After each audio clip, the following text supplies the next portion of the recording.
Hi kids, Pastor Josh here today. I've got another Bible story for you, and as the verses that you should be seeing over the last couple of days should have hinted, it's on being thankful. Now, I know I've covered this with the kids who have come regularly, but for anyone who's turning in for the first time, I do need to remind you guys about a thing called leprosy. Very, very bad disease. I mean, it is nasty to say the least. It just plain makes the body hurt. And you're covered head to toe. Why don't we just call them spots? Let's just call them spots. So you're covered head to toe in these spots, and these spots make your body hurt all the time. And as if that wasn't bad enough, it is very easy to transmit. So you see, if someone gets leprosy, at least in Jesus' time, they had to go live away from everybody else except other lepers because it was so easy to give it to other people. And when they traveled around, they actually had to call out unclean, unclean anytime someone else came near them.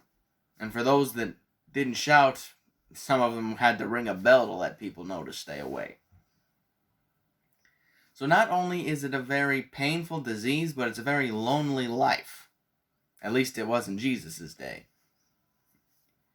So one day, Jesus and his disciples are going down the road when they come across a group of 10 of these men, 10 lepers. When they see who it is, when they see that it's Jesus coming down the road, they call out to him and say, "Please have mercy on us. Let us be healed of this." So Jesus, he tells them to go and show themselves to the priests. Now, that might not make a lot of sense to us, but actually, in Jesus' day, the people in charge of telling whether or not someone had leprosy or did not have it were the priests. So once before, these men had probably had to go see the priest in order to find out if they had the disease. Now Jesus is telling him, go back to the priest so that he can inspect you and let you know that you don't have it anymore. Or at least that's what Jesus would have meant. They might not have understood that quite at that time. But as they go off to do what Jesus has told them, after a while they start to realize, hey, I don't hurt anymore. So they start looking themselves over, starting unwinding the bandages and such that they've wrapped themselves up in to try to ease the pain of those spots. And when the bandages are gone, they find out that they're spotless. Their leprosy has gone completely. These guys are so excited that 9 of them run off to go see the priest, just like Jesus said. That way they can finally go home, go back to the lives they had before. But one of them had different ideas. As soon as he saw that he was leprosy free, he turned right around and went to see Jesus again. And when he got there, he threw himself at Jesus' feet, and he worshipped him to thank him for healing him.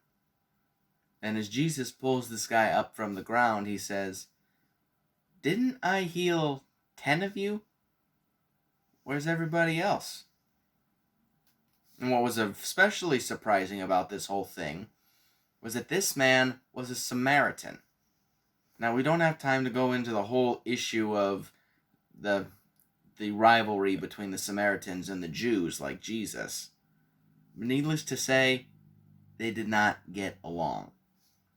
So that's what makes it all the more amazing when 9 of Jesus' fellow Jews run off to see the priest, but the one guy that comes back to say thank you is a Samaritan. And then Jesus tells this guy, "Get up and go home. Your faith has healed you." And that's our story for today. And it teaches us that we don't just say thank you, we show thank you.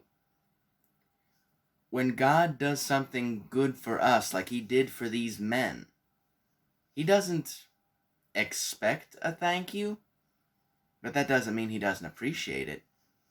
I mean, look at the reaction Jesus had when this one guy came back and said thank you.